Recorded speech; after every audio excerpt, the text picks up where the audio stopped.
Hello and welcome to this episode of Superhero Ethics. June is Pride Month, and so today we're talking about queer representation in the movies and TV shows and other comic superhero properties that we love. I'm doing this with special guest Shiri Sondheimer. All that and more after a commercial break we have no control over.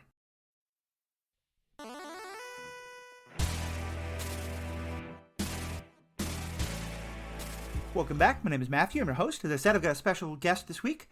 Shiri comes to me by recommendation of Jessica Plummer, who's been a regular guest on this on this podcast. And I told her that I was looking into doing this queer theory podcast or queer representation podcast on MCU and superheroes and Star Wars and all the things we cover. And Jessica recommended you. So Shiri, this is our first time recording together, but I'm really glad to have you here. Say hello and tell us a bit about yourself. Hi. I know Jess through Book Riot. We share a love of Batman sidekicks and John Constantine. Nice. Important topic. Yes. John Constantine, one of, an older character, bisexual character, actually, who has always been canon. Well, actually, I guess you'd call him canon pansexual, because men, women, Lucifer, King Shark. We're kind of going beyond gender, race, like species. Like, these things are not what matters to this person. Yeah. Amen. To be clear, I meant race as in like human race, yes. Shark race, etc. Yes. And also of a TikTok content creator who does fantastic Batman universe skits. And just, a general love on comics. She was on a panel that I ran at Emerald City Comic Con a couple of years ago. Oh, nice. That focused on Batman's 2-panel nude scene that broke the internet. And I have no experience of Batman sexuality breaking the internet in recent days. Yeah, so none of that. So we just generally enjoy comics together, have a good time together.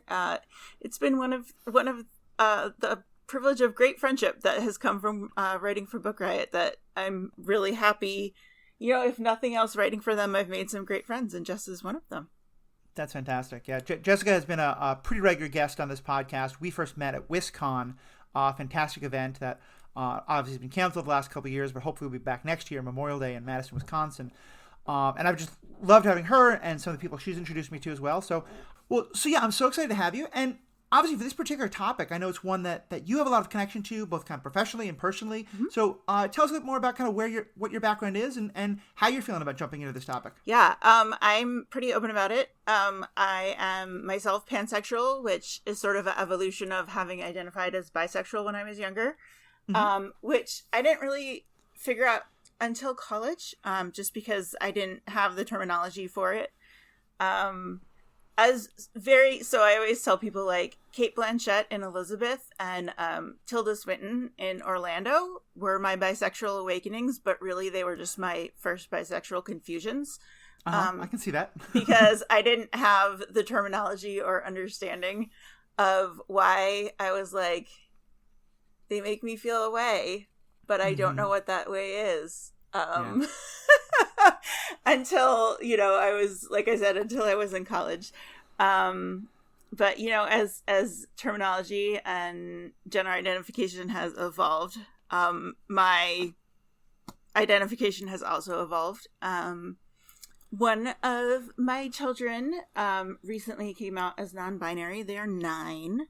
So, and this year, right now, is their first Pride. So we have flags on the house and T-shirts everywhere, and because they are really excited about that.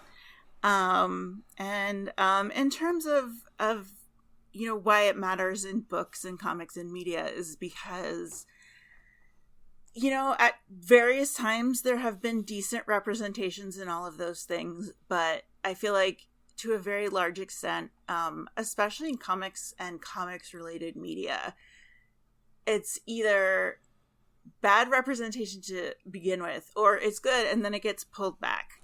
Yeah. And it's only recently I read a lot of genre fiction, so it's only recently in the books I read where it's good representation that sticks the landing.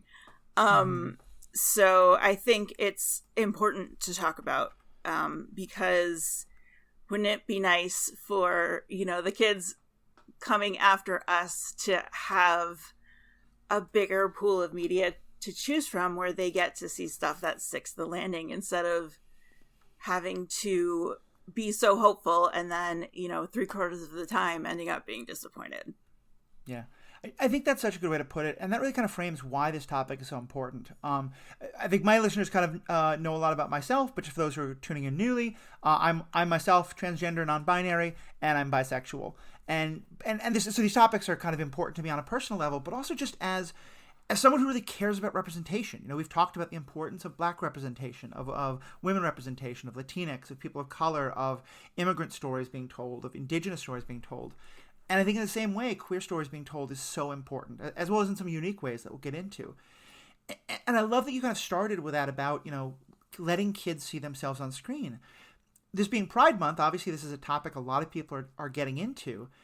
And the number of TikToks that I've seen that refer to like what you're talking about there, the bisexual confusion, the queer confusion, whether it's about gender or sexuality or anything in that whole wide world.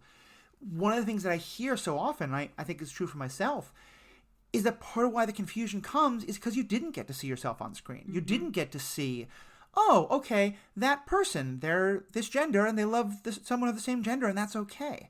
And just how important that is, and that's it's not the only reason why queer representation matters, but I think it's one of the big ones. And so I'm so glad that you kind of started out with that. And there's also, I think there's, as someone who is starting to watch a sort of broadening amount of C-dramas as we get them, there's a cultural component, too, that I didn't understand, before I started seeing feedback from that community of like, well, they might not kiss because someone could go to jail for that, Right. So for people coming into or participating in communities that they weren't raised in, to remember, like, you're a guest. So if you're going to participate in this particular queer community, you need to learn a little bit about it first. Right. I think that's one of the things I think we'll talk about a lot when we talk about representation is the idea of people getting a chance to tell their own stories versus their stories being told by other people. And that, especially in terms of things like tokenism, I'm a huge Star Wars fan. I want to see queer representation in the Star Wars world. We're starting to get that in some of the novels, and it's great. And I'm going to go to my grave with Finn, Poe, and Rey as a polyamorous triad. But like the two women kissing in the background at the end of Rise of Skywalker, like to me, that's a perfect example of the kind of tokenism. Like they're throwing that in to try and make people happy. That's not what we're talking about when we talk about representation. I almost left. Yeah. I mean, trust me. By that point, there was enough reasons that I was upset about that movie. But I actually was just about to publish an article about, publish a podcast episode about that on my other podcast, Star Wars Universe podcast, free plug. But let's kind of actually just start with a definition, because I think for some folks who are not part of these communities or, are, wanting to be supportive but maybe don't know as much, I think even just the use of the word queer may throw some people, because it's I think for many people associated still as a slur, although it's really been kind of reclaimed as a positive term by the community. Can you just say a bit about kind of why that word is one that we're using, given the history of it? And I mean, I have friends who are, LGBTQ plus who don't like it still as well. Right. So and that's also legitimate. I think the reason I use it and like it is because I feel like it encompasses everyone. Yeah. Including Ace, including Arrow, people who the sexuality part doesn't necessarily factor in, or it specifically doesn't factor in. I feel like that embraces them as well. Yeah, I definitely feel the same way, and I think a lot of it goes to what you were saying before about the changing definitions. I think we're probably of a similar generation. I also grew up at a time where the only options were straight, gay, bi, and transgender was something we kind of knew vaguely about, but those discourses were really not kind of part of the or if they were very much about moving from one end of a binary to another. And so bisexual was about, it means that you can love both men and women. And and there's a whole debate about the history of that term and things like that. I can only speak from my own experience, the community I was a part of. But yeah, as our understandings of what gender is, the definitions of like what genders you're attracted to has changed a lot. All these terms are sort of growing and changing, and especially because I think one of the biggest things here is the need for people to be able to define themselves as they define themselves.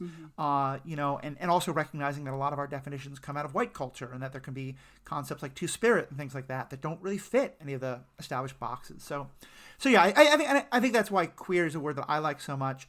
It's totally okay to like some of the other terms like LGBTQ plus or LGBTQIA plus or whatever it is. But I just wanted folks to understand, like, if you're hearing that word used, we're definitely not using it as a slur. It's very much a reclaimed kind of a thing. But also, to be, when I'm speaking to my friends who don't like it, I try to be respectful and not use it. Yeah, of course. It's one of the beautiful things about this community is that everybody can find their place in it and be respectful of each other. Exactly. And I think that's what gets into, and kind of pulling it back to our own topic. There's such a difference between how a person identifies themselves versus someone putting a label on someone else. And that can become an issue here when it's about like, how we see other characters and things like that. And that can be a very positive thing sometimes of like, a person can see a subtext that someone else doesn't see, and that doesn't make it any less legitimate. But obviously there's a concern there about making sure that people get to identify themselves in their own terms. So let's dive right into this idea of representation.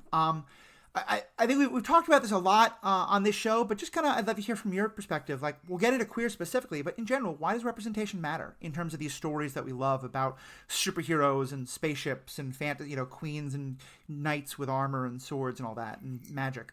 Why does representation matter in these worlds? I mean, to me, it matters because I think it shows people. I mean, it's kind of one of the lines from Spider-Verse that always sticks with me is love that movie. Oh, it's the best.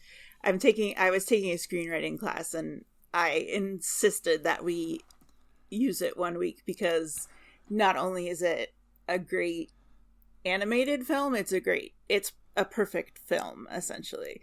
Anyone can wear the mask, and you don't understand that you can be a thing if you don't see it. But you don't believe. You have to see it to believe that you can do it. Yeah. And not just for kids, for adults too. It's something that you need to see. I'm so glad that you said that, because I think it also really leads into what I think is one of the most important reasons why queer representation is so important. And not to say that it's more important or less important, just in a different way than many other kinds of representation, though not all. And it's that for someone who's growing up and, you don't always know who around you is queer. Many people will grow up and not know other queer people, or not know if people in their lives, in their families.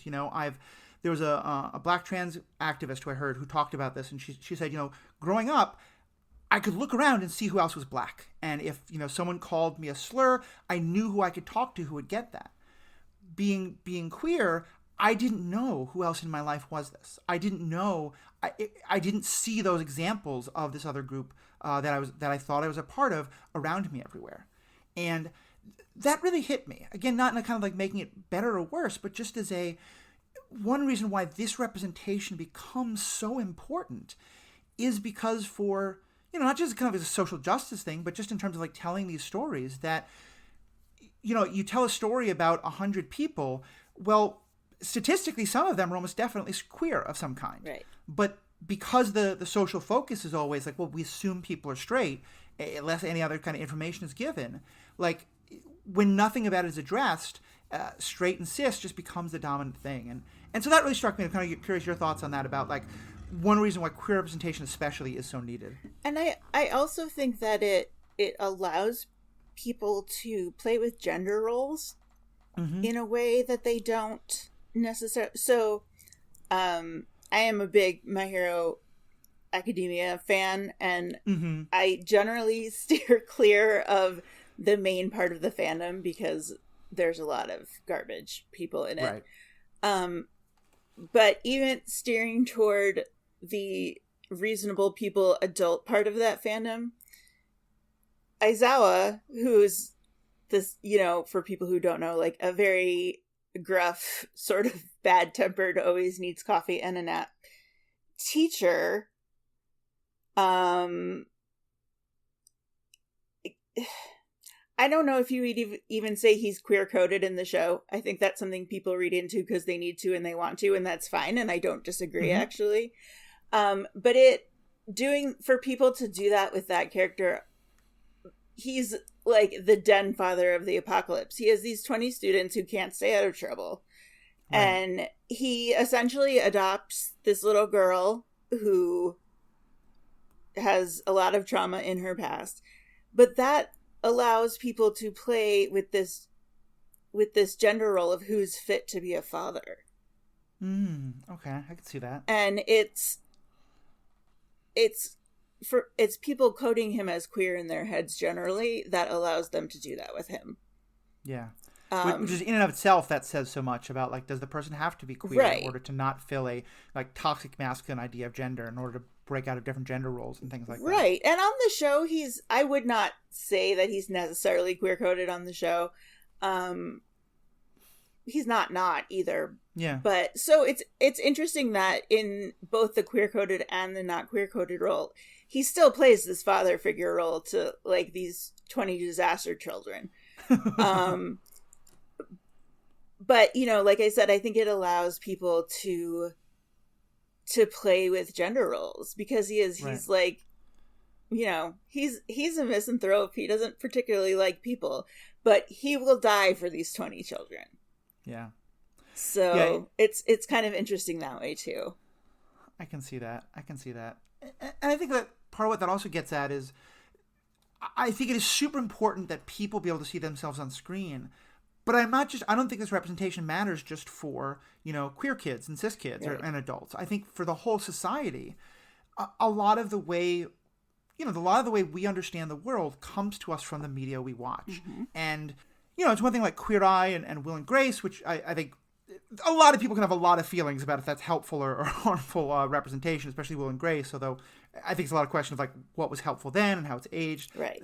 There's a whole tinderbox there I'm not trying to open up. And I think those are great.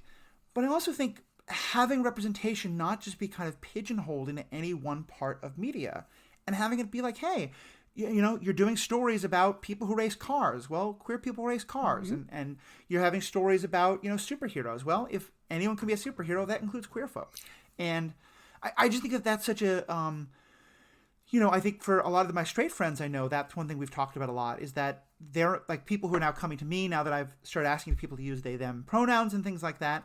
One of their first thoughts is, like, look, they want to support me, they want to help me, but they've never seen a representation of this before. Right. And it's because I can't think of a character on a major TV show or movie that's asked for someone to use they, them pronouns. It's just not, we're starting to get those stories, but when you think about how much the stories really affect everything around us, it's why these stories being told matter so much. Right. And it does. And I actually just wrote a piece for Book Riot on, and I learned this from a panel also at Emerald City Comic Con, I don't know, 3 or 4 years ago, and I'm trying to remember who was on it. I know CB Lee was on it. Mm-hmm. I'm trying to remember who else, and I can't.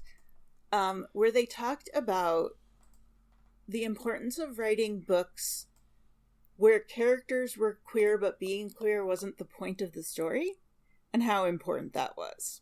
Mm-hmm. And I actually just wrote a piece, like, it's an important part of the character, but it's not the point of the story. Yeah. And I actually just wrote a piece for Book Riot about 4 books that are coming out, 4 fantasy books that are coming out in the next, like, 6 months that have queer main characters, and obviously being queer is an important part of their life and is part of the story, but it's not the point of the book. Yeah. And how important that is just for queer readers, but also, like you said, for straight readers to be like, oh, people can just have this as part of their lives and get on with their business. is. Right. Like, people can do other stuff besides be queer. Yeah, and I think that's something we're definitely going to get into. I think that whole range of representation is needed. You know, everything from, if we're going to do rom-coms, let's have more queer rom-coms. And, let's have, stories where there's a love interest in the superhero movie that our hero has to rescue, and it's same gender, or, trans, or any of these kind of stuff. Or even, believe it or not, that two important characters in a book can be queer and not romantically interested in each other. They can just be friends. Yeah, because I was going to say is that's the flip side is, also showing that, queer Ace is queer, but that identity, but also someone can be, intersecting identities of that sort. Or just, and we're going to talk about it in a bit, but one of my favorite recent examples of this is Mitchell's versus the Machines, which, small spoiler for something at the very end, although it's not really a huge plot point. The movie's been out a little while by now. But in the movie, there's no romance plot whatsoever. Maybe a little bit with like the younger son of the family. There's like a 10-year-old flirtation there. But our main character is 17 or 18, about to go off to college, and they show her at one point like exploring different ways to identify herself, and she kind of plays with like different gender roles of clothing. And so you're sort of like, okay, that's interesting. And then throughout the whole movie, the character is wearing a little rainbow pin and talking about all the friends she wants to see, including particularly mentioning often a woman named Jade, or at least a person with a female-sounding name, certainly. I don't know how they present in the movie, but that's kind of the whole point. It's so open. And so the whole movie, I remember watching it going like, is this just something they're sort of saying as a like, well, we want you to think that, but not offend people by not saying it. So I was kind of like, okay, I'm not sure where this is going to go. Until the very end of the movie, and just kind of a throwaway line, our hero is talking to her mother, and her mother says, oh, yes, so are you bringing Jade home with you? And she responds like, Mom, we've only been official for a couple of weeks. Tiny moment, but it just made very clear, oh, hey, that thing that you were thinking this whole movie about, like, I think this is a queer character who's the hero. Yep, she is queer canonically. We're not hiding it at all. I loved that because it wasn't about her romance. It wasn't about her struggle to find her gender identity. It wasn't about her coming out. Her queerness was just a fundamental part of who she was, but one that never had to be commented on. And, like, I think that, the coming out story is still important as well, but also this kind of representation just matters so much. Yep. So let's get into kind of some definitions here, because you've used the term queer coding a bit, and I think related to that often is a term that often gets thrown around in these circles is queer baiting. Can you say a bit about let's start with queer baiting. How do you define that term? I mean, for me, queer baiting is when the writing deliberately drops hints that a character or characters are queer and then they're not. So for me, that's sort of a deliberate bait and switch, which is crappy. Yeah. That's an on purpose. For me, queer baiting is an on purpose thing. Right. Yeah, I mean, I think the most obvious example in these communities that gets talked about all the time is Supernatural, where the writers have been, on record as saying that they knew fans loved the Dean Castiel pairing, and they wanted to sort of give enough flirtation there that people who wanted to see that were like, yeah, see, they are. Now we can go write all our fanfics and have that belief. But they were very careful to never specifically say it or to even say clear things in the opposite direction in order to, never have to deal with people saying, oh my God, you put gay people on Supernatural or whatever. And so I think please say more, but I think that's one of the reasons why it's often seen in a very bad way, because it's kind of pandering isn't quite the right word, but it's something equivalent of, we want you to want this enough that you'll give us your money and your viewership, but we're not going to give you the actual representation because we're scared of the people who don't like you. I'm kind of glad I stopped watching Supernatural before any of that got real heavily. I think I stopped watching after season 4. Right. Yeah, so for me, the difference between the baiting and pandering is pandering would be for them to have actually given it to people. I feel like baiting is sort of deliberately mean. Yeah. because with baiting, I feel like you know that you're not going to give it to people. Right. So it's kind of cruel in a way. Yeah, I mean, I think one thing that is brought up all the time, especially when people talk about like shipping and the fan fiction idea of, you know, if two characters of the same gender have like strong feelings for each other, even if in the show it's not either confirmed or isn't even kind of like that explicit that they're romantic or sexual with each other, you know, people will love to kind of say, well, but what if these two characters are? Or in my understanding of it, in my headcanon, they are. And a lot of it comes from there's just this dearth of representation. You know, I heard a great TikTok about this earlier today, actually, where a person was saying, like, look, if I had male romantic relationships to look to all the time, I wouldn't have to be like, wait, but what if Bucky and Steve are gay for each other? What if, what if the characters in Supernatural are gay for each other? And both of those, I think, are legitimate possibilities. Mm-hmm. But and the TikToker was saying, like, if Finn and Poe were kissing, you know, it's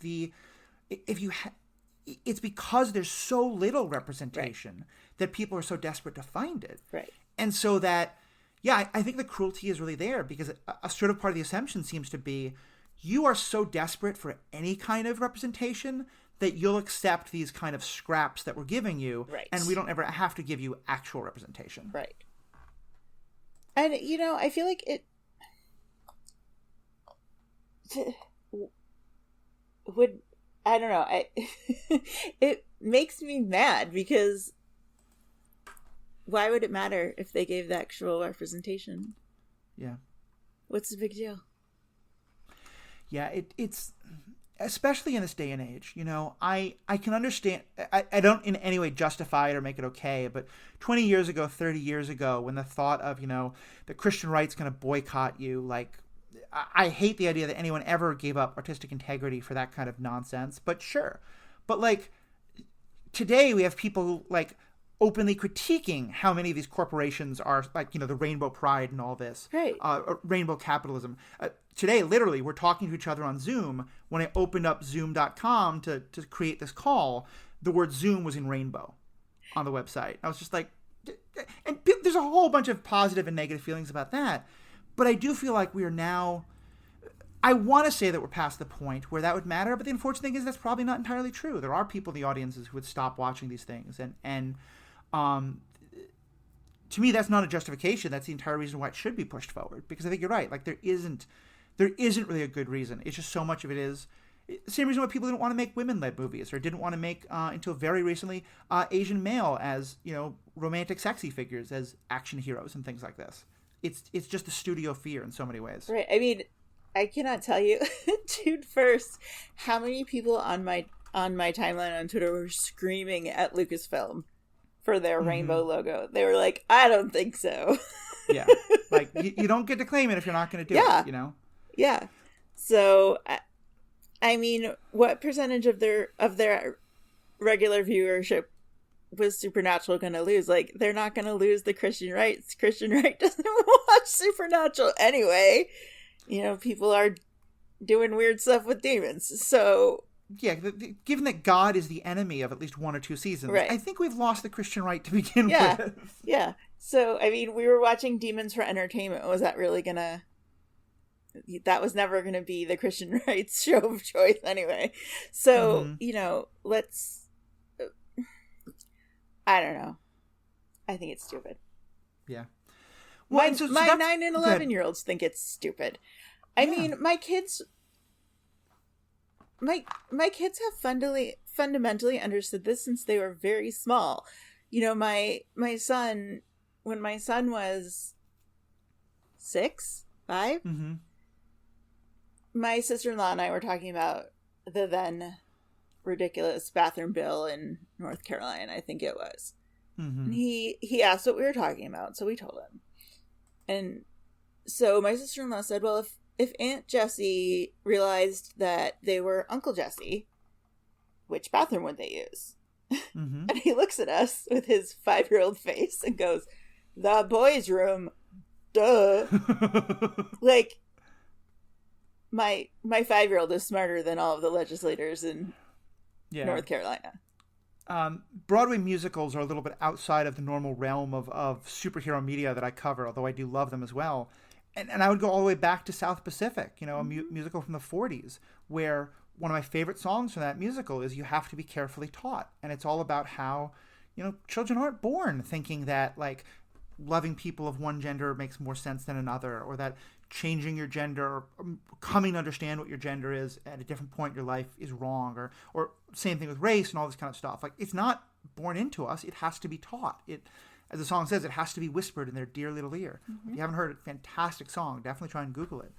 And I think this is exactly it. And it's part of, to me, why, one of the ways we whisper it in their ear is by having it always be the characters are always straight. The characters are always cisgender. And it's one more reason why I think this is so important to change. But I mean, Doom Patrol did it. Yeah. And that show was wildly popular. So... Yeah. I don't know. If you need proof that it's not a problem, there's now proof that it's not a problem. Yeah. I explaining the logic of corporate America is not something I'm going to try and defend this episode. But yeah, I'm with you there. Well, and so that's queer baiting. You've used the term queer coding, which I think is seen very differently. How would you define queer coding as opposed to that? Well, and again, and this is just my definition. Right. Is... for whatever reason, people choose not to or can't necessarily, outwardly display characters as queer, but through what they say to each other or how they act toward each other, make it obvious that they are. Right. And how does that feel different to you? Like, you talk about queer baiting as being mean, and I think queer coding is often thought of in much more positive terms.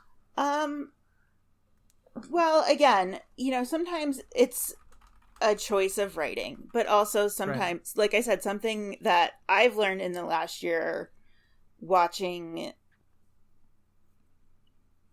television, from other countries where it's not as acceptable to be queer, is that sometimes that's what you can do. Right. If you want people to be able to see themselves. Yeah. Because some places there are still censors that tell you what you can and can't show on television. Yeah. And sometimes people go to prison for writing things or making television shows or acting in them. Yeah. Or, sometimes it's a choice. For whatever reason. Yeah, I think that kind of covers a lot of why it happens. That it certainly can be because people feel like they can't get away with a story somewhere else. And that certainly happens in other places where the censorship is more official. But as we've been talking about here, there's certainly a lot of that censorship in the United States, to be sure. And also, as you said, that also sometimes it can be, it's not even a censorship thing. It's just we want to let you know what this character is in a way that the people who get it are going to get it. And if you don't, that's fine. To me, I think a great example of this can be the character that Kate McKinnon played in the new Ghostbusters, Holtzman. And that character is like, there's many things you look at her and like, yeah, that's a lesbian. That's kind of like and not in like a stereotypical judgmental way, but in a very like, yeah, that is someone of that seems to be a representation of that community. And a lot of queer women I knew went crazy about that character and was super excited about it.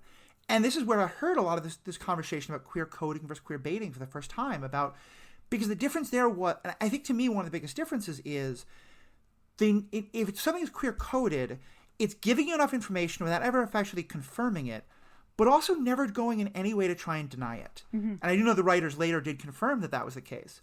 To me, a great example of the denial is the kind of ridiculous plot line they give Poe in the last Star Wars movie, Rise of Skywalker, where all of a sudden we're seeing him with this woman who they used to have a connection with and maybe he's still interested in. Which was funny because then everyone was just like, nah, he's just bi then.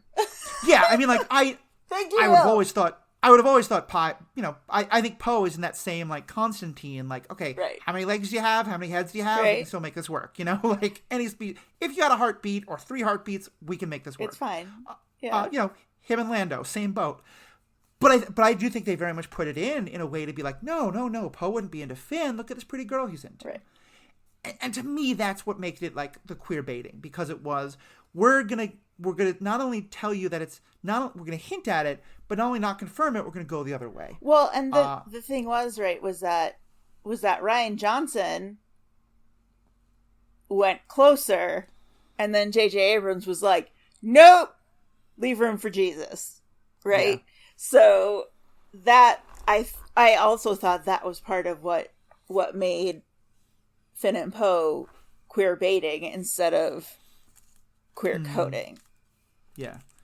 And I think I'm very much more a Rian Johnson fan than a J.J. Abrams fan. I agree with you on that, but I would also say that Last Jedi had the Finn Rose romance, which was also a great storyline, but I did think was kind of like, no, he's not interested in either the guy or the white woman. Look, he's interested in a woman of color. That's safer. Yeah.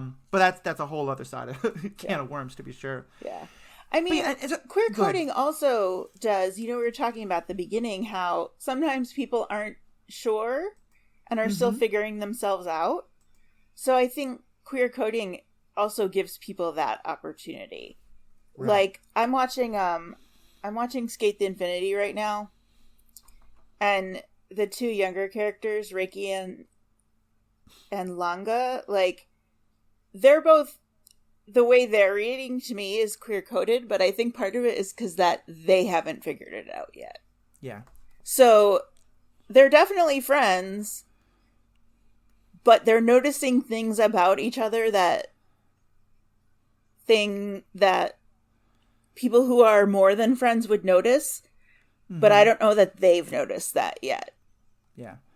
I mean, you talked about your kids kind of growing up with no feelings about this one way or the other. They're just like, of course, this is how it is. There was a piece I was reading about generational understandings of sexuality, and was saying, like, look, if you have a Gen Z character in your show, they need to be to some extent queer coded, because the whole damn generation is. Right. Which, made a lot of sense to me in terms of like just the comfort with the exploration and the openness. Right. And you don't, like, no one comes out because, speaking huge generalities here, but because straightness and cisness aren't assumed in anywhere the same amounts. Right. So, and kind of connected to that, and we are going to get more into these specific stories, but I wanted just to use all this to kind of frame the debate and the discussion. I think the last thing to get into there is in terms of like actual queer representation that we've talked about, because I think we've started to get into why just having two people, two men or two women kiss on screen, that isn't enough. That and that can be actively bad sometimes. What do you think is the problem with things like, the two women kissing in Rise of Skywalker, or the very brief mention of in Marvel Endgame, like one person saying in a support group, as a man, my husband, so and so. Why do we often kind of look at that and go like, that's not what the representation we're asking for? Because that's not a relationship. Mm-hmm. I mean, I think what people need to see, both queer people and straight people, like you were saying before, again, it's like we were saying, it's because it's not a surprise, and it's not voyeurism, it's regular life. Right. And it's regular relationships, and people get together and they live together and they get married and they have kids, and sometimes they stay together and sometimes they break up and sometimes they get back together and sometimes they don't. And it just needs to be a part of life, not like a snippet of action. Yeah. And also, I mean, the particular problem for two women kissing is that that's voyeurism for dudes a lot of the time. Yeah. And that's a problem. I mean, that particular kiss was not voyeurism for dudes. That was just ridiculous appeasement that did nothing. But yeah, historically, the way those things can be shown for the male gaze are for the male gaze, exactly. Very common. And you know what? To be perfectly fair, a lot of the yaoi manga is for the female gaze. Let's not pretend that it doesn't happen the other way. Mm-hmm. So, and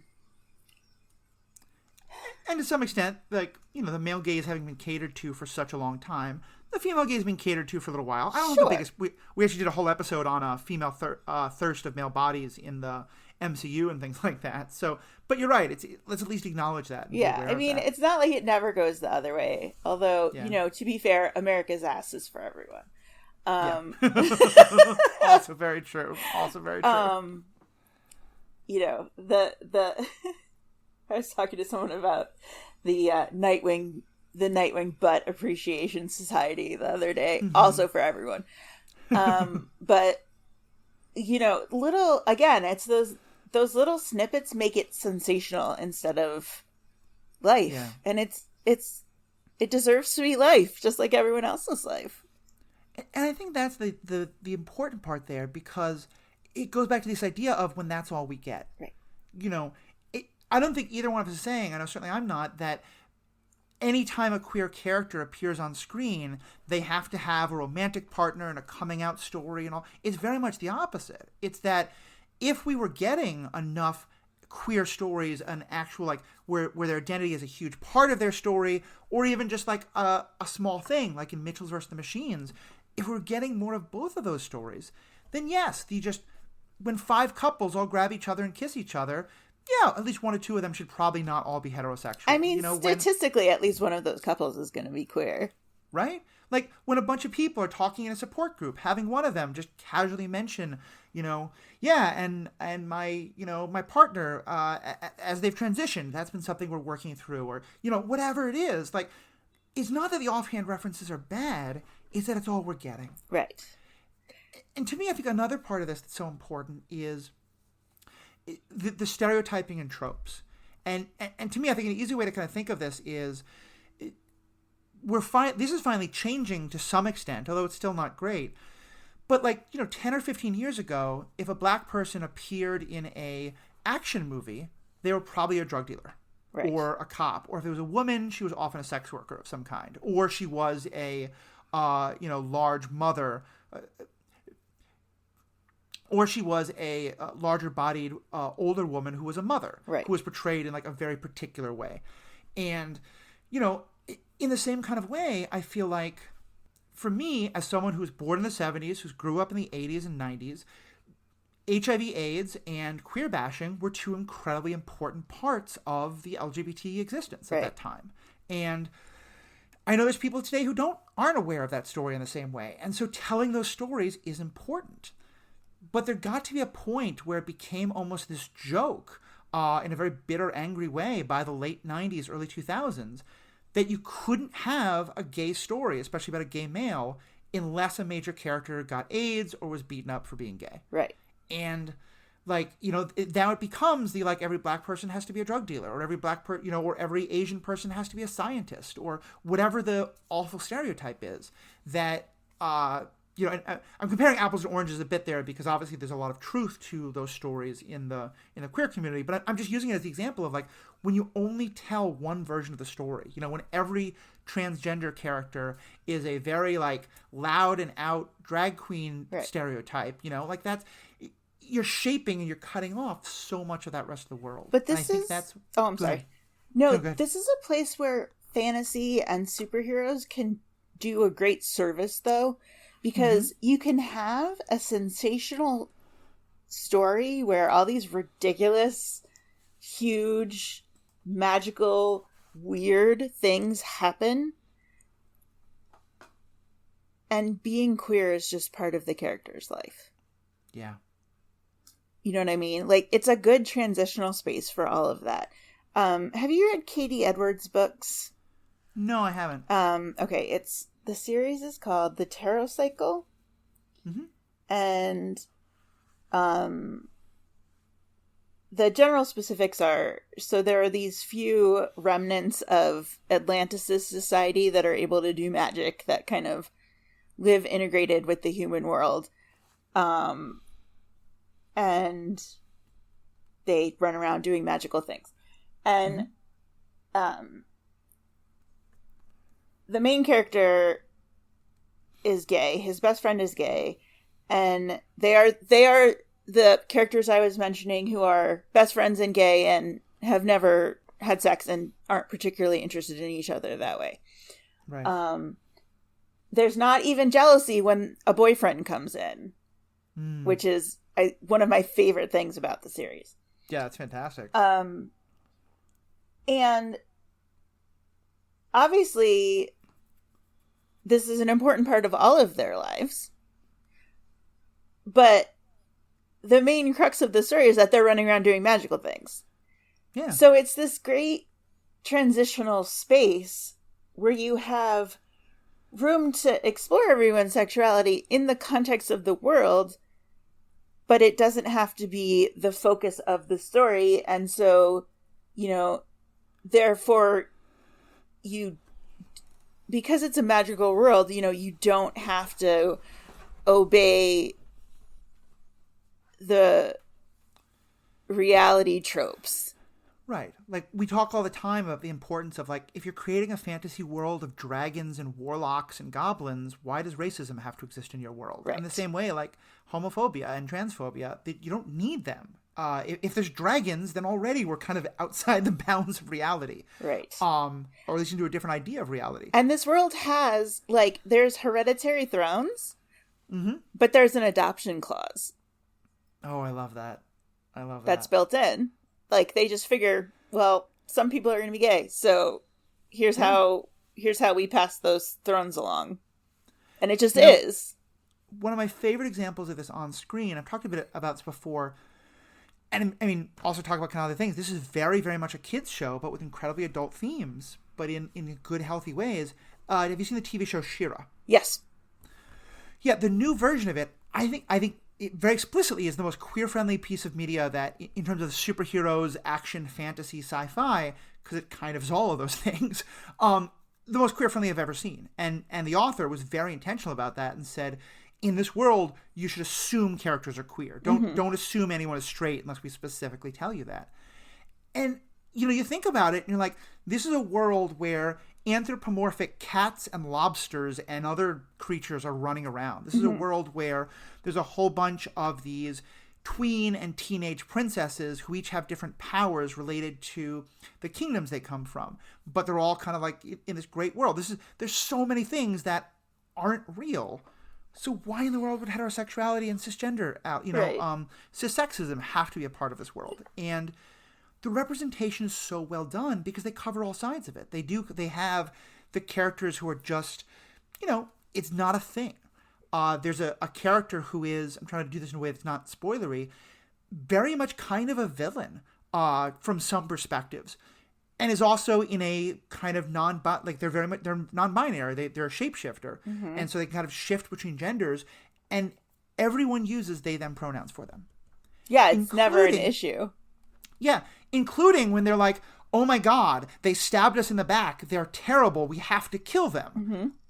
But they still don't misgender them. And they actually got a non-binary voice actor to do the voice, which was a big deal.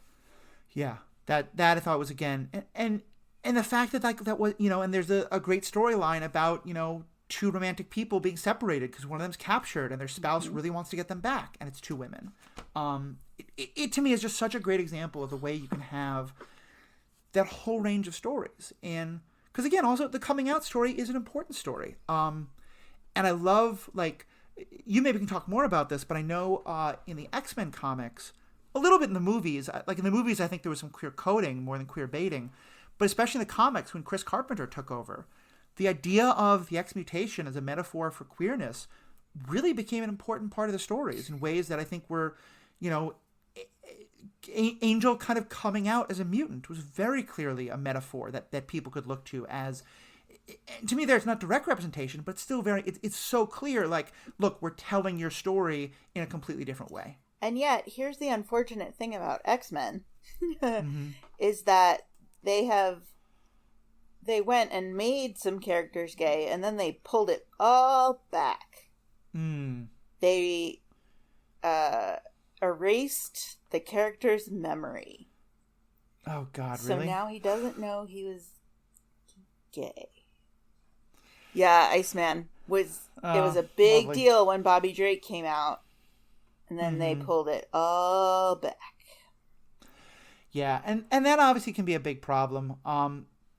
the other thing where I thought you were going to go, and I'd love to hear you talk about it a bit, because I know you mentioned this as we were getting ready for this, is that one thing that seems to be happening often is that when queer characters move from the comic book pages onto the big screen, they're basically straight washed, that their queerness is left out of who they are as a character. Yeah. Can you talk a bit about that and kind of like give some examples of why it's so problematic? Well,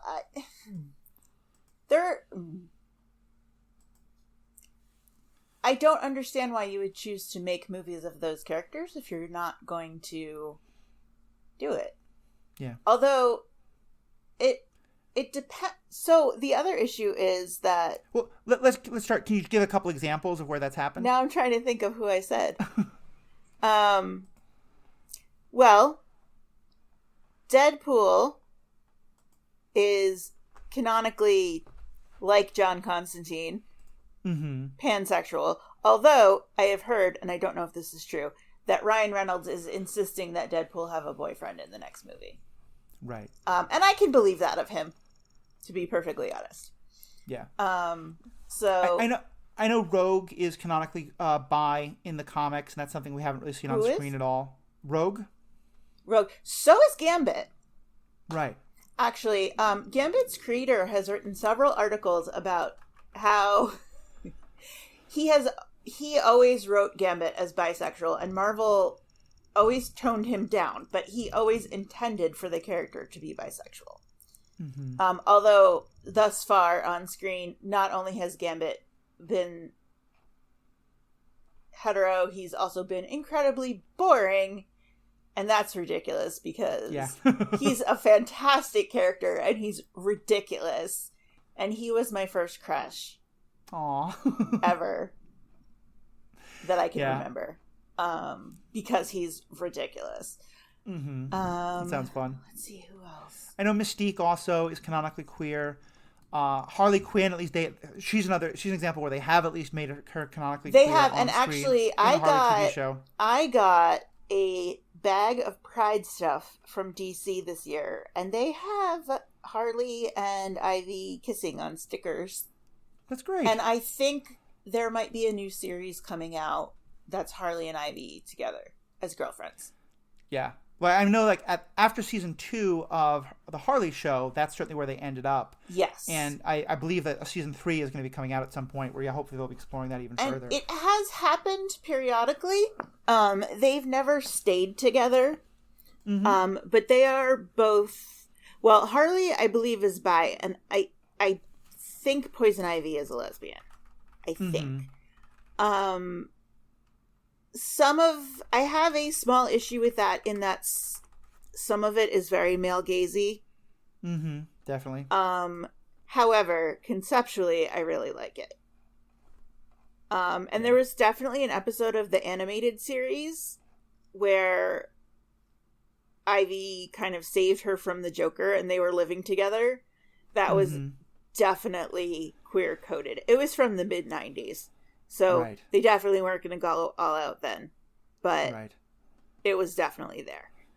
The other example I was going to bring up is Io from the Black Panther Marvel stories in the cartoon in the comics. I know is very clearly out as a lesbian, and my understanding is that she was originally written that way, and Marvel producers nixed that, and that's part of why you have her having the romance with the guy from the Border Tribe. Yes, and it in fact gets her in trouble.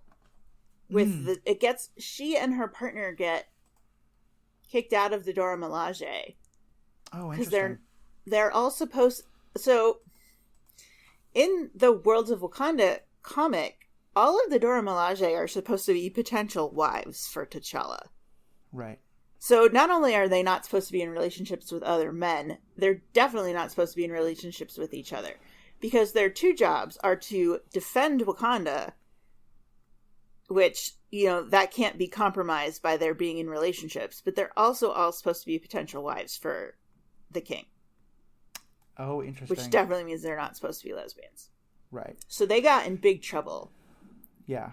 And I can see why that part of the story was definitely nixed for the on-screen. But yeah, to have her character, to specifically give her character a male partner just seems there's no reason for it. Yeah, it's kind of a bummer. That series got cut short. And Roxane Gay and Yona Harvey were writing it.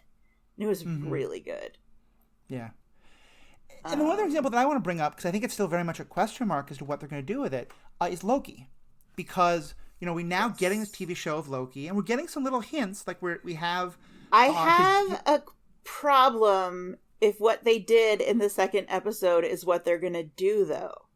Right. Well, let me just kind of give the background for those who don't know. Like, in the canon, the character is very canonically queer in terms of both his attractions and his gender being very fluid. And they listed that in the show, fluid was gender in this one shot. You kind of zoom in to see. But also, you want to talk about true canon, like Loki, the character from Norse mythology, or the god of Norse mythology that many people still adhere to, is also canonically queer and gender queer. And species, gender fluid and species fluid. Yes, exactly. So I think a lot of people had very high hopes going into the Loki show. I won't sort of say, like, when you look at like how much Falcon and the Winter Soldier was willing to really tackle race and racism head on, that I was kind of hoping this show might do something even close to that in terms of queerness. What's your take so far on how Loki is handling those questions? I have a problem. Mm-hmm.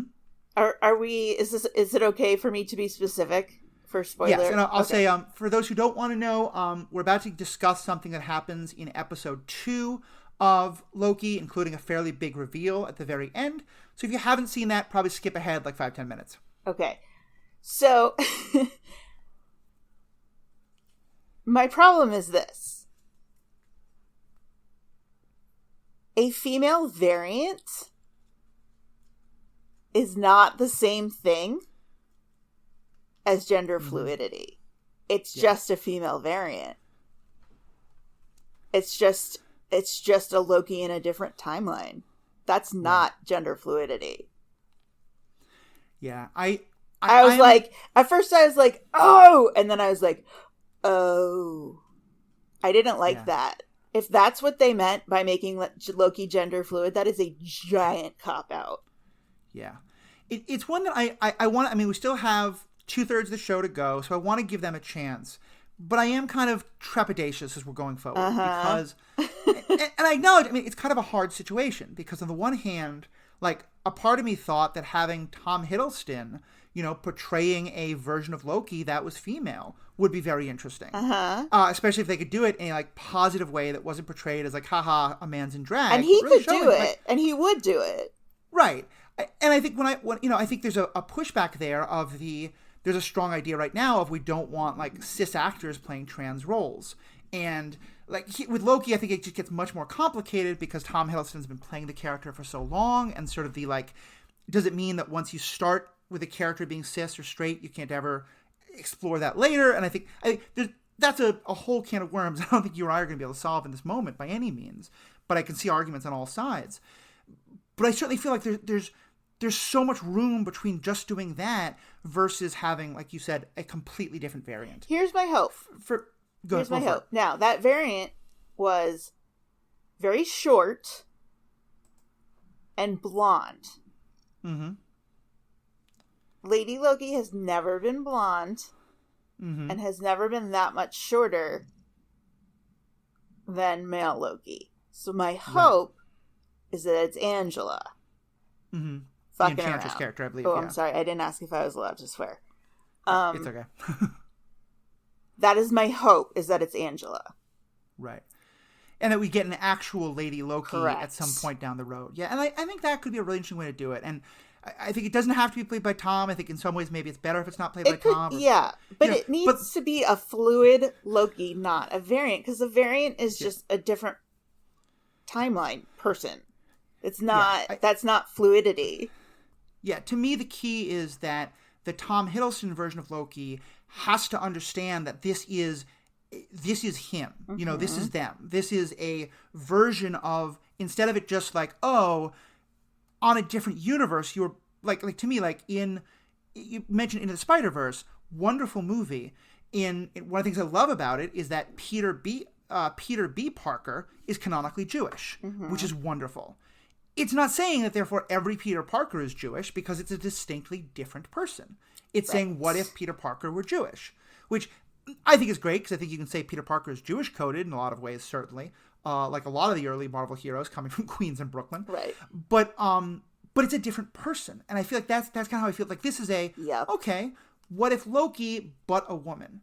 Which is different than saying, what if Loki is gender fluid or trans or in some ways? And yeah, I think that's what I need. Is I need there to be some relevant recollection, some acknowledgement by all of the Lokis that are there, that they're all the same person, just in these different, whether it's just the fluidity or like just at different points in time or whatever it is. And I don't know how they're going to do it. And I have to believe that they know how much anger they're going to generate if they claim that. So, because they very specifically said, like, we're going there with this character. Mm-hmm. And I feel like they have to be, I want to say they have to be savvy enough to know that doing that and then not delivering in any real way is going to be a real problem.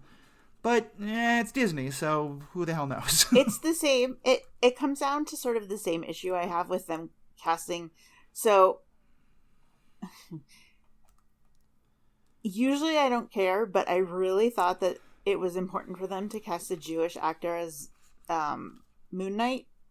Mm-hmm. Not that I don't love Oscar Isaacs and won't watch him in anything, because I will. Yep.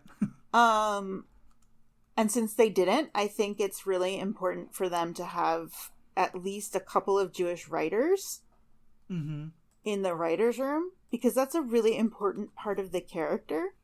Right. So my question is, do they have gender fluid writers in the writer's room? Because if they don't, they might really screw it up. Yeah. It's going to hurt a lot of people. Yeah, I think it's a very good point. It's going to, and that's both in terms of, hurting folks who are trans, gender fluid, or anything in that realm of, being really hurt by this, but also like what we talked about. I'm in terms of like cis people being exposed to these topics off of the first time. Exposed sounds like a terrible thing. Like, I think it's great. And I just give an example of this. Like, I know there's some folks who watch Falcon the Winter Soldier and wish that the racial analysis had gone much deeper, and I get that. But one of the things that I was so struck by as someone who was really spending a lot of time with, fans who are, love Marvel, but aren't necessarily maybe the most, like, plugged into these kind of discussions.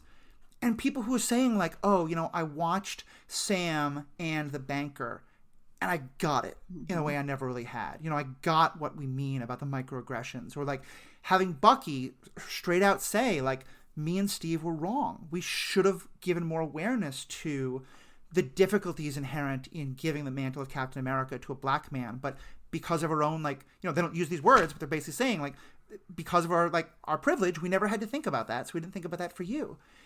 The number of white people I know who are really moved by that in a, not like when I say moved, I mean educated by that, who really like have had a shift in their understanding because of that. Mm-hmm. Loki's an opportunity to do that too. Yep. For a lot of people, Loki is going to be when they meet someone who says, I'm gender fluid, they're going to think of this TV show as what introduced them to that concept. Mm-hmm. And so if it's a really badly done thing, that's a big problem. Yep. So, and like I said, I do have a lot of hope because I think a lot of the things the show has done have been very good. It's a great show in so many ways. But yeah, I think what you're asking there about our folks in the writer's room, and that kind of introduces something I think that's a really good way of bringing us into that topic itself. I think when we talk about representation, our first thought often is to the characters on screen. Why is it that the people in the writer's room having representation there also matters so much? Because that's the people who understand it the best. Yeah. If you're trying to write someone's experience, I mean, it seems kind of obvious that, in the moment, but if you're trying to write someone's experience, someone who has that experience should be writing it. Yeah. Yeah, I think that's so true, and especially when it's stories that haven't been told enough, because, as I said, we do have stories of transgender people being told, but often it's, oh, look, men in drag, isn't that funny? Right. Or sex workers who are victims of violence, which again, I mean, like, the story of transgender women being victims of violence, especially sex workers, although by no means exclusively, that's a very important story that has to be told. But when it's just that story, like, when people who aren't in that community are telling the story, that may be the first thing they always go to, because that's what they know, because that's what they've seen in every other story that's been told. Or, people might not understand subtle differences. I thought there are these twins who do drag on TikTok. And first of all, they're hilarious. And their brother is wonderful. And their straight brother is wonderful about it. They tried to teach him to walk in heels last week, which was hilarious. But they're also really great about answering questions.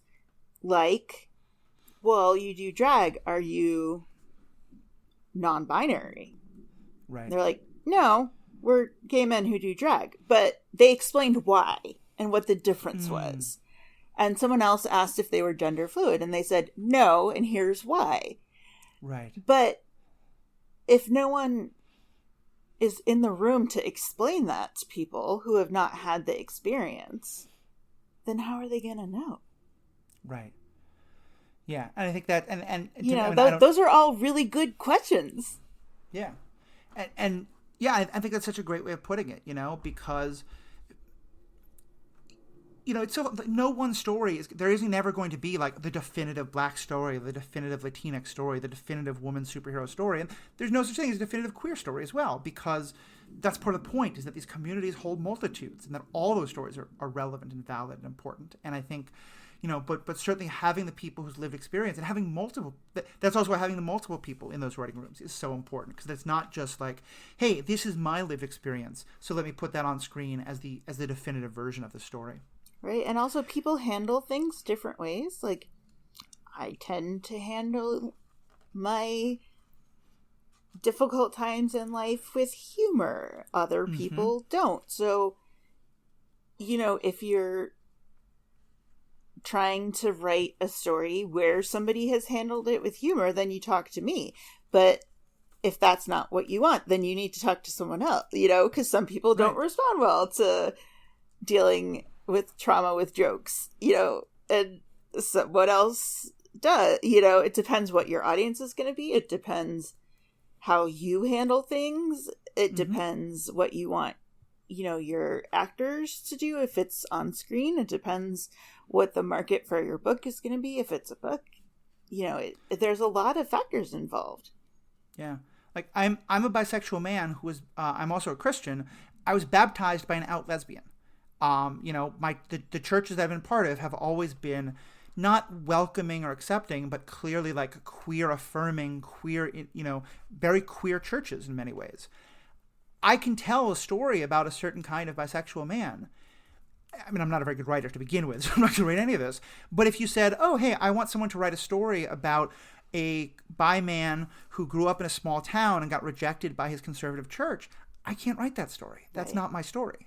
And I think, yeah, that's such a good point of, like, you know, the diversity in writers' rooms there becoming so important. And that, you know, yeah, if you're telling a story of 50 people, you may not have 50 people in the writers' room. It's because you also don't want to pigeonhole, like, oh, you can write your story and nothing else.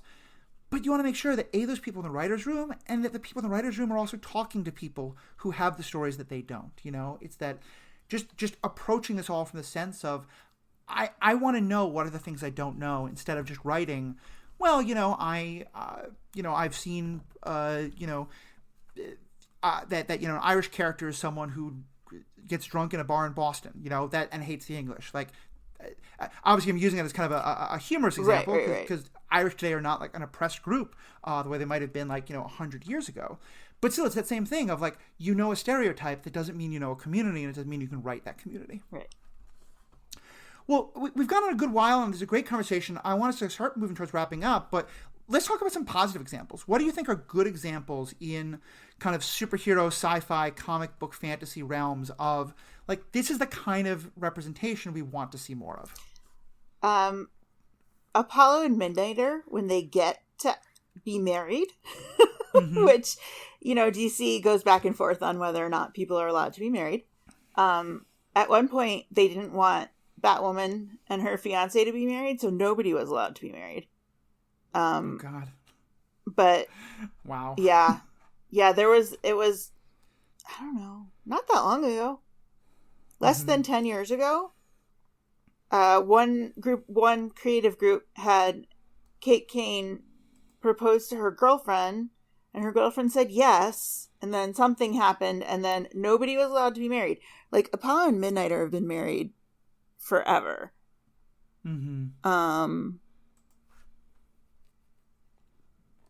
So then... I know one thing you mentioned, it's kind of outside the realm, but we've talked about it before on here, because I think ice skating is a superpower. Yuri on Ice. They're a great example. Although you could argue to a very large extent, they're queer-coded. Mm-hmm. But they're definitely married. Yeah. And they're ridiculous. Great. It is a fabulous story. It's just a quick plug of it. Like, for those who haven't seen it, it's also just, the ice skating itself is beautifully done, very accurate. I know that, like, in the Olympic villages, the ice skaters were watching this show because it so perfectly captures, like, life on the ice skating circuit and things like that. Yurio and Odebek also get married when Yurio's old enough, by the way. I've decided this. Yeah. Actually, I am watching that show with my child number 2, which is what we call the non-binary child because they were born second. Mm-hmm. Someone was like, "You rank your children?" I was like, "No, I just don't call them my daughter anymore." That's fair. We have to have some way to designate the children from each other. My partner's sister has a kid who is, and so I'm her. I was referred to as her uncle, and like since I came out as non-binary, that's a discussion we've been having, and the gonna have joking because again, it's not for me. I've never had the kind of dysphoria around it, but like there isn't really a term yet for like what is the non-binary equivalent of an aunt or an uncle. Yeah. So yeah, like there's a whole world of terminology that we haven't found yet, or that some communities are using and just hasn't really been widely disseminated yet. We did discover that nibbling is the gender or non-binary for niece and nephew. I like that one because it's your siblings. Nah. Right. Yeah. I'm watching it with child number 2 because child number 2 has some anxiety and was having anxiety about their anxiety that people would not want to be around them. So I decided to show them Yuri on Ice because of the way that Victor handles Yuri's anxiety. Yes. Which is by finding out more about Yuri and figuring out the best way to help him handle it. Mm-hmm. So we are actually watching Yuri on Ice together right now. It's like the 5th time I've watched it this year. As someone who has had quite bad anxiety at points in my life, same. Before kind of in remission, like it's a fantastic show on so many levels. I think some of the other examples I just kind of want quick run through. We mentioned Mitchell's versus the Machines, which I just think it's so good on so many levels, but especially just in terms of the way they do the representation there, I really love. Similarly, again, in that kind of like it's not a big part of the story, but it's confirmed in the movie Birds of Prey. Harley is canonically queer, as we discussed, but that certainly wasn't addressed in the first Suicide Squad movie or any other times that Harley has been on the big screen before her Harley show. And I love that they make it so casual but clear. At one point, Harley, very early in the movie, is talking about like all the things basically that happened to her that made her so screwed up. All the different people who abandoned her, all the people who broke her heart. And she mentions 2 romantic relationships in college. And she says, and so then he broke my heart and then she broke my heart. Yep. And that's all that it is. But it also is a very clear, like, yep, this is who the character is. And if there's going to be a romantic story, it could be with any gender. But right now we're not telling a romantic story. And so that's not what matters. One I like is Heaven's Official Blessing, which is... I don't know that one. It's from China. Okay. A thing I learned to be aware of is calling someone big brother or shoot, what's the word? What's the term? I'm having some memory issues from my medication. No problem. Sworn brother can mean very good friend. It can also mean romantic partner. Interesting. Okay. Because you had to be very careful about what you called people so you didn't get executed. Yeah. But essentially it's about a prince who is so very good that he ascended to heaven early in his life and then immediately got kicked out because he wouldn't follow the rules and he kept helping people. Oh no. And he's ascended to heaven 3 times, and he keeps getting kicked out. Who is in love with the Ghost King. Okay. And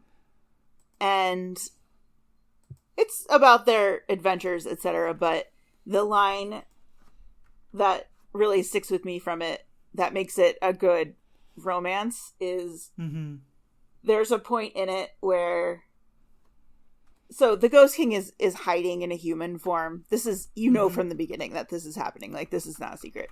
So he's hiding in a human form, and he's done all these things to hide. And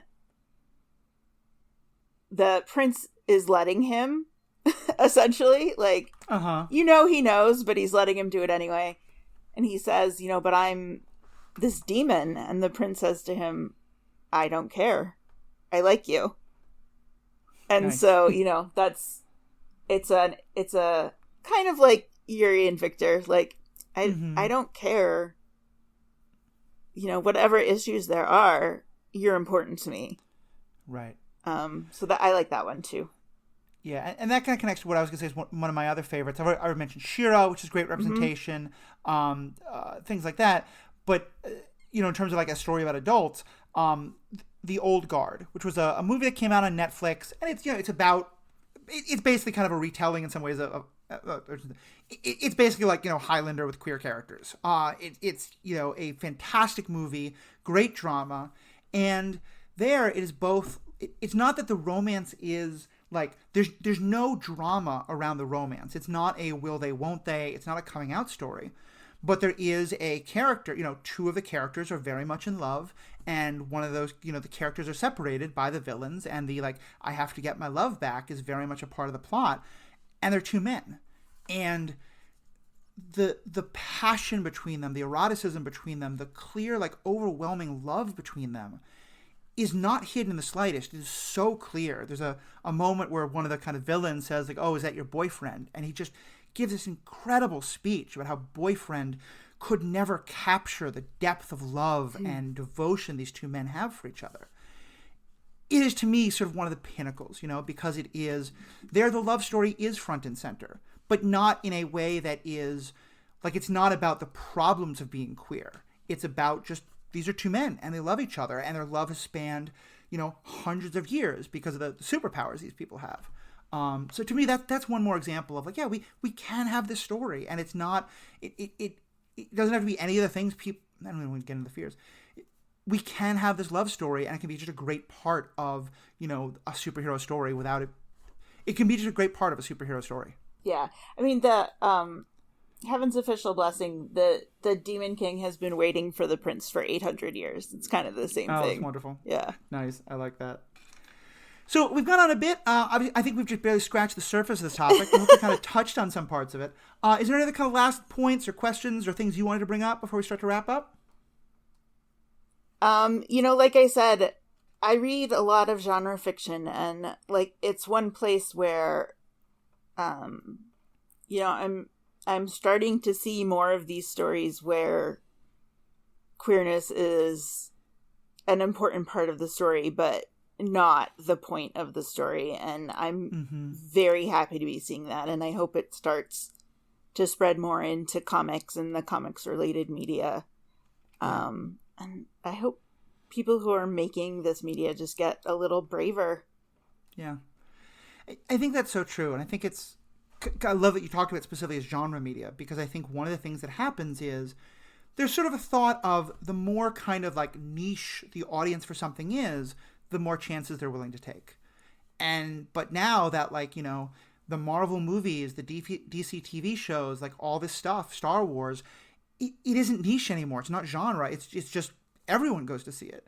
And manga is outselling American comic books in the United States. Like, they're having a printing that's amazing issue. They can't keep stuff on the shelf. Stuff is back ordered for months, you know, so it's I mean, I remember when, as a kid, like me playing like, early Nintendo was like, oh, what kind of a weirdo aren't you? Aren't you not playing sports? Whereas today, like video games are, complete ubiquitous. And the number of queer storylines in role-playing games in video games now is just mind-blowing. That's a place where they're totally blowing off the doors in these kind of stories. So, well, thank you so much for being a part of this. If people want to hear more about you or I know you do a lot of writing on Book Riot, where can they find more of your thoughts? I'm on Twitter at SW Sondheimer, Sondheimer.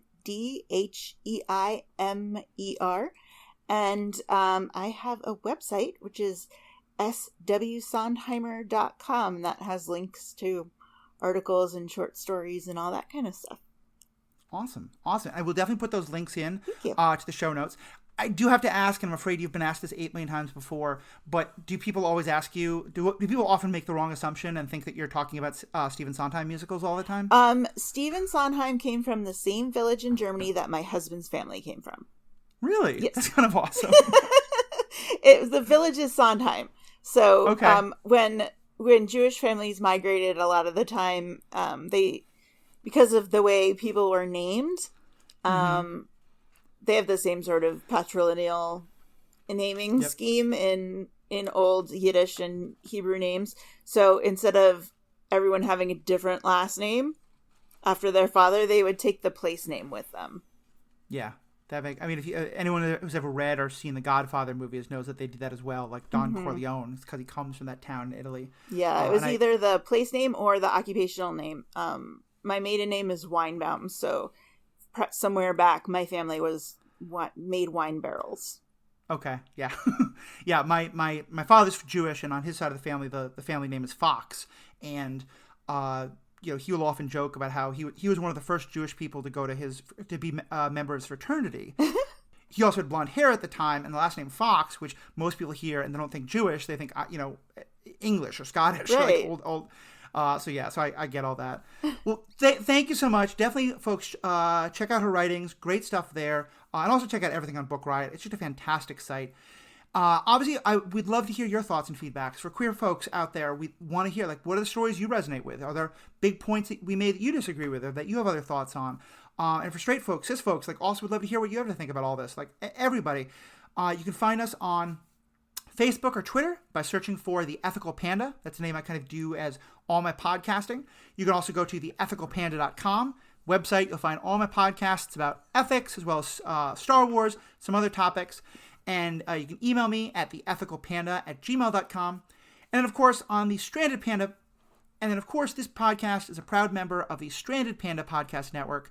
And there you can find great podcasts about Marvel, Star Trek, different things about, right now they're doing a whole series on Fast and Furious, which, by the way, anytime I ever was like, am I actually bi? If I watched Vin Diesel on screen, I was like, yep, Vin Diesel is, that's my man. Fast and Furious movies are fantastic, definitely worth checking out. There's so much great stuff on the Stranded Panda Network. Check it out, strandedpanda.com. Lastly, just doing one more plug for this, I've been doing a lot more podcasting. I've been doing a lot more streaming on twitch.tv. We're starting to do more live recordings of podcasts there so we can take feedback and questions. I'm also doing streams where I play poker and talk about poker, but also talk about, any of these issues that we often get into on these shows. I've talked about Loki, I've talked about Star Wars, I've talked about questions around revisionism and kind of retelling stories that have been told. So you can find me on twitch.tv at The Ethical Panda. And if you just search for that, twitch.tv/The Ethical Panda, or just search for The Ethical Panda on twitch.tv, give me a follow, even if you're going to turn off subscriptions and not pay much attention. If you turn on subscriptions and turn on notifications, you'll get notified. I haven't set my schedule yet. I'm still working on that. For now, it's Sundays, Tuesdays, and Thursdays at 9:30 p.m. Central, but that may well change. But if you sign up, if you follow me, you'll get notifications. And even if you don't want notifications, it'll still help me a lot. The more followers I get, the higher I go on the rankings, and the more I can start getting more people into the conversation. So please check all that out. Thank you so much for being a great guest and a wonderful conversation. And to all of you, have a great day.